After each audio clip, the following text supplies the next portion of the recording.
LLB Audiobook presents The Picture of Dorian Gray by Oscar Wilde. Chapter 8. When his servant entered, he looked at him steadfastly and wondered if he had thought of peering behind the screen. The man was quite impassive and waited for his orders. Dorian lit a cigarette and walked over to the glass and glanced into it. He could see the reflection of Victor's face perfectly. It was like a placid mask of servility. There was nothing to be afraid of there, yet he thought it best to be on his guard. Speaking very slowly, he told him to tell the housekeeper that he wanted to see her, and then to go to the frame makers and ask him to send 2 of his men round at once. It seemed to him that as the man left the room, he peered in the direction of the screen. Or was that only his fancy? After a few moments, Mrs. Leaf, a dear old lady in a black silk dress with a photograph of the late Mr. Leaf framed in a large gold brooch at her neck and old-fashioned thread mittens on her wrinkled hands, bustled into the room. "Well, Master Dorian," she said. "what can I do for you? I beg your pardon, sir." Here came a courtesy. "I shouldn't call you Master Dorian any more, but Lord bless you, sir, I have known you since you were a baby, and many's the trick you've played on poor old Leaf. Not that you were not always a good boy, sir, but boys will be boys, Master Dorian, and jam is a temptation to the young, isn't it, sir?" He laughed. "You must always call me Master Dorian, Leaf. I will be very angry with you if you don't, and I assure you, I am quite as fond of jam now as I used to be. Only when I'm asked out to tea I am never offered any. I want you to give me the key of the room at the top of the house." "The old schoolroom, Master Dorian. Why, it's full of dust. I must get it arranged and put straight before you go into it. It's not fit for you to see, Master Dorian. It is not indeed." "I don't want it put straight, Leaf. I only want the key." "Well, Master Dorian, you'll be covered with cobwebs if you goes into it. Why, it hasn't been opened for nearly 5 years, not since his lordship died." He winced at the mention of his dead uncle's name. He had hateful memories of him. "That does not matter, Leaf," he replied. "All I want is the key." "And here is the key, Master Dorian," said the old lady, after going over the contents of her bunch with tremulously uncertain hands. "Here is the key. I'll have it off the ring in a moment. But you don't think of living up there, Master Dorian, and you so comfortable here." "No, Leaf, I don't. I merely want to see the place, and perhaps store something in it, that is all. Thank you, Leaf. I hope your rheumatism is better, and mind you send me up jam for breakfast." Mrs. Leaf shook her head. "Them foreigners doesn't understand jam, Master Dorian. They calls it compote, but I'll bring it to you myself some morning if you lets me." "That will be very kind of you, Leaf," he answered, looking at the key, and having made him an elaborate courtesy, the old lady left the room, her face wreathed in smiles. She had a strong objection to the French valet. It was a poor thing, she felt, for anyone to be born a foreigner. As the door closed, Dorian put the key in his pocket and looked round the room. His eye fell on a large purple satin coverlet, heavily embroidered with gold, a splendid piece of late 17th century Venetian work that his uncle had found in a convent near Bologna. Yes, that would serve to wrap the dreadful thing in. It had perhaps served often as a pall for the dead. Now it was to hide something that had a corruption of its own, worse than the corruption of death itself. Something that would breed horrors and yet would never die. What the worm was to the corpse, his sins would be to the painted image on the canvas. They would mar its beauty and eat away its grace. They would defile it and make it shameful, and yet the thing would still live on. It would be always alive. He shuddered, and for a moment he regretted that he had not told Basil the true reason why he had wished to hide the picture away. Basil would have helped him to resist Lord Henry's influence and the still more poisonous influences that came from his own temperament. The love that he bore him, for it was really love, had something noble and intellectual in it. It was not that mere physical admiration of beauty that is born of the senses, and that dies when the senses tire. It was such love as Michelangelo had known, and Montaigne and Winckelmann and Shakespeare himself. Yes, Basil could have saved him, but it was too late now. The past could always be annihilated. Regret, denial, or forgetfulness could do that. But the future was inevitable. There were passions in him that would find their terrible outlet, dreams that would make the shadow of their evil real. He took up from the couch the great purple and gold texture that covered it, and holding it in his hands, passed behind the screen. Was the face on the canvas viler than before? It seemed to him that it was unchanged, and yet his loathing of it was intensified. Gold hair, blue eyes, and rose-red lips. They all were there. It was simply the expression that had altered. That was horrible in its cruelty, compared to what he saw in it of censure or rebuke. How shallow Basil's reproaches about Sibyl Vane had been. How shallow, and of what little account. His own soul was looking out at him from the canvas and calling him to judgment. A look of pain came across him, and he flung the rich pall over the picture. As he did so, a knock came to the door. He passed out as his servant entered. The persons are here, monsieur. He felt that the man must be got rid of at once. He must not be allowed to know where the picture was being taken to. There was something sly about him, and he had thoughtful, treacherous eyes. Sitting down at the writing table, he scribbled a note to Lord Henry, asking him to send him round something to read, and reminding him that they were to meet at 8:15 that evening. Wait for an answer, he said, handing it to him. and show the men in here. In 2 or 3 minutes there was another knock, and Mr. Ashton himself, the celebrated frame-maker of South Audley Street, came in with a somewhat rough-looking young assistant. Mr. Ashton was a florid, red-whiskered little man whose admiration for art was considerably tempered by the inveterate impecuniosity of most of the artists who dealt with him. As a rule, he never left his shop. He waited for people to come to him, but he always made an exception in favor of Dorian Gray. There was something about Dorian that charmed everybody. It was a pleasure even to see him. "What can I do for you, Mr. Gray?" he said, rubbing his fat, freckled hands. "I thought I would do myself the honor of coming round in person. I've just got a beauty of a frame, sir. Picked it up at a sale. Old Florentine. Came from Fonthill, I believe. Admirably suited for a religious picture, Mr. Gray." I'm so sorry you have given yourself the trouble of coming round, Mr. Ashton. I will certainly drop in and look at the frame, though I don't go in much for religious art. But today, I only want a picture carried to the top of the house for me. It is rather heavy, so I thought I would ask you to lend me a couple of your men. "No trouble at all, Mr. Gray. I am delighted to be of any service to you. Which is the work of art, sir?" This. Replied Dorian, moving the screen back. Can you move it, covering and all, just as it is? I don't want it to get scratched going upstairs.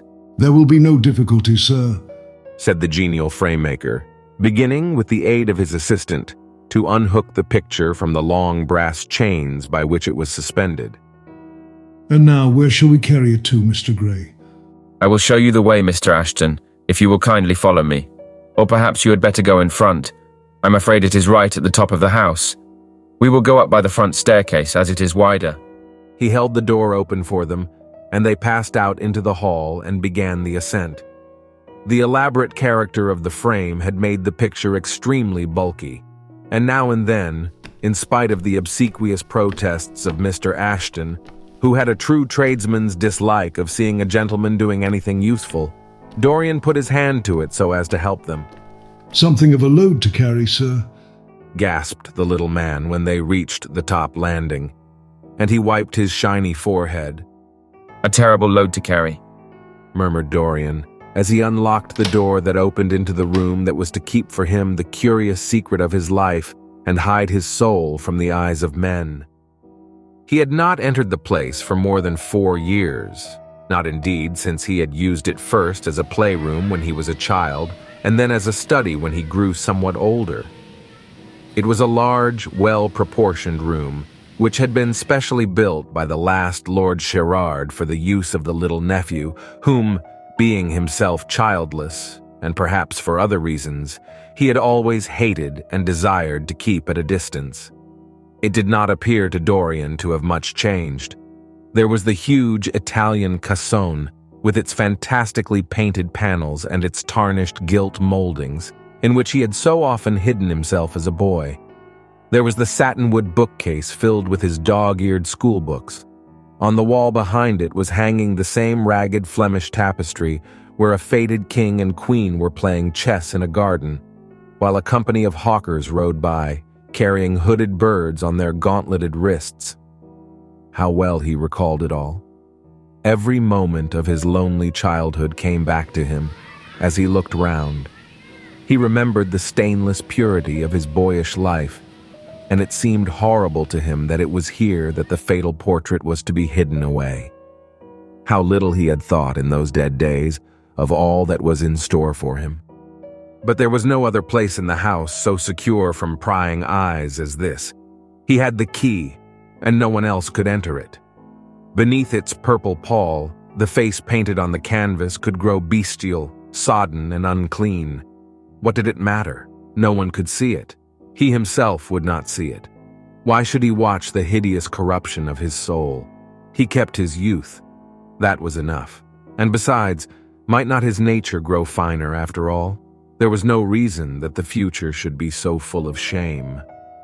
Some love might come across his life and purify him, and shield him from those sins that seemed to be already stirring in spirit and in flesh, those curious unpictured sins whose very mystery lent them their subtlety and their charm. Perhaps someday the cruel look would have passed away from the scarlet sensitive mouth, and he might show to the world Basil Hallward's masterpiece. No, that was impossible. The thing upon the canvas was growing old, hour by hour, and week by week. Even if it escaped the hideousness of sin, the hideousness of age was in store for it. The cheeks would become hollow or flaccid. Yellow crow's feet would creep round the fading eyes and make them horrible. The hair would lose its brightness. The mouth would gape or droop, would be foolish or gross, as the mouths of old men are. There would be the wrinkled throat, the cold, blue-veined hands, the twisted body, that he remembered in the uncle who had been so stern to him in his boyhood. The picture had to be concealed. There was no help for it. "Bring it in, Mr. Ashton, please," he said wearily, turning round. "I'm sorry I kept you so long. I was thinking of something else." Always glad to have a rest, Mr. Gray, answered the frame maker, who was still gasping for breath. Where shall we put it, sir? "Oh, anywhere here. This will do. I don't want to have it hung up. Just lean it against the wall. Thanks." Might one look at the work of art, sir? Dorian started. "It would not interest you, Mr. Ashton," he said, keeping his eye on the man. He felt ready to leap upon him and fling him to the ground if he dared to lift the gorgeous hanging that concealed the secret of his life. "I won't trouble you any more now. I am much obliged for your kindness in coming round." Not at all, Mr. Gray. Ever ready to do anything for you, sir? And Mr. Ashton tramped downstairs, followed by the assistant, who glanced back at Dorian with a look of shy wonder in his rough, uncomely face. He had never seen anyone so marvelous. When the sound of their footsteps had died away, Dorian locked the door and put the key in his pocket. He felt safe now. No one would ever look on the horrible thing. No eye but his would ever see his shame.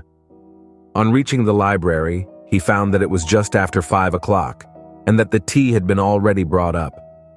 On a little table of dark perfumed wood, thickly encrusted with nacre, a present from his guardian's wife, Lady Radley, who had spent the preceding winter in Cairo, was lying a note from Lord Henry, and beside it was a book bound in yellow paper, the cover slightly torn and the edges soiled. A copy of the 3rd edition of the St. James's Gazette had been placed on the tea tray. It was evident that Victor had returned. He wondered if he had met the men in the hall as they were leaving the house and had wormed out of them what they had been doing. He would be sure to miss the picture, had no doubt missed it already, while he had been laying the tea things. The screen had not been replaced, and the blank space on the wall was visible. Perhaps some night he might find him creeping upstairs and trying to force the door of the room. It was a horrible thing to have a spy in one's house. He had heard of rich men who had been blackmailed all their lives by some servant who had read a letter, or overheard a conversation, or picked up a card with an address, or found beneath a pillow a withered flower or a bit of crumpled lace. He sighed, and having poured himself out some tea, opened Lord Henry's note.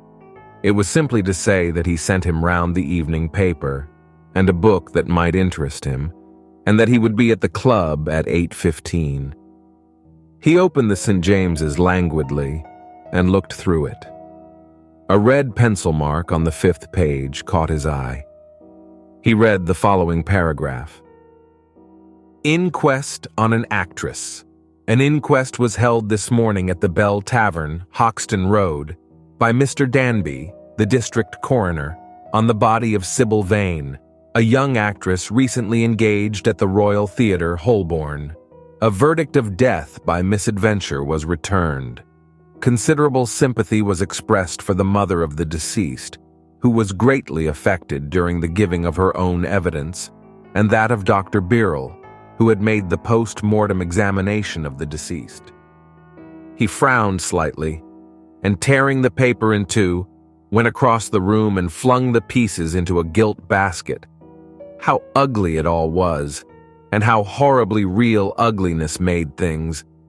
He felt a little annoyed with Lord Henry for having sent him the account, and it was certainly stupid of him to have marked it with red pencil. Victor might have read it. The man knew more than enough English for that. Perhaps he had read it, and had begun to suspect something. And yet what did it matter? What had Dorian Gray to do with Sibyl Vane's death? There was nothing to fear. Dorian Gray had not killed her. His eye fell on the yellow book that Lord Henry had sent him. What was it? He wondered. He went towards the little pearl-colored octagonal stand that had always looked to him like the work of some strange Egyptian bees who wrought in silver, and took the volume up. He flung himself into an armchair and began to turn over the leaves. After a few minutes, he became absorbed. It was the strangest book he had ever read. It seemed to him that in exquisite raiment, and to the delicate sound of flutes, the sins of the world were passing in dumb show before him. Things that he had dimly dreamed of were suddenly made real to him. Things of which he had never dreamed were gradually revealed. It was a novel without a plot, and with only one character, being indeed simply a psychological study of a certain young Parisian who spent his life trying to realize in the 19th century all the passions and modes of thought that belonged to every century except his own, and to sum up, as it were, in himself the various moods through which the world spirit had ever passed, loving for their mere artificiality those renunciations that men have unwisely called virtue, as much as those natural rebellions that wise men still call sin. The style in which it was written was that curious jeweled style, vivid and obscure at once, full of argot and of archaisms, of technical expressions and of elaborate paraphrases, that characterizes the work of some of the finest artists of the French school of decadence. There were in it metaphors as monstrous as orchids, and as evil in color. The life of the senses was described in the terms of mystical philosophy. One hardly knew at times whether one was reading the spiritual ecstasies of some medieval saint or the morbid confessions of a modern sinner. It was a poisonous book. The heavy odor of incense seemed to cling about its pages and to trouble the brain. The mere cadence of the sentences, the subtle monotony of their music, so full as it was of complex refrains and movements elaborately repeated, produced in the mind of the lad, as he passed from chapter to chapter, a form of reverie, a malady of dreaming, that made him unconscious of the falling day and the creeping shadows. Cloudless and pierced by one solitary star, a copper-green sky gleamed through the windows. He read on by its wan light till he could read no more. Then, after his valet had reminded him several times of the lateness of the hour, he got up, and going into the next room, placed the book on the little Florentine table that always stood at his bedside, and began to dress for dinner. It was almost 9 o'clock before he reached the club, where he found Lord Henry sitting alone in the morning room, looking very bored. "I'm so sorry, Harry," he cried. "but really it is entirely your fault. That book you sent me so fascinated me that I forgot what the time was." I thought you would like it. Replied his host, rising from his chair. "I didn't say I liked it, Harry. I said it fascinated me. There is a great difference." Ah, if you have discovered that, you have discovered a great deal. Murmured Lord Henry with his curious smile. Come, let us go in to dinner. It is dreadfully late, and I'm afraid the champagne will be too much iced.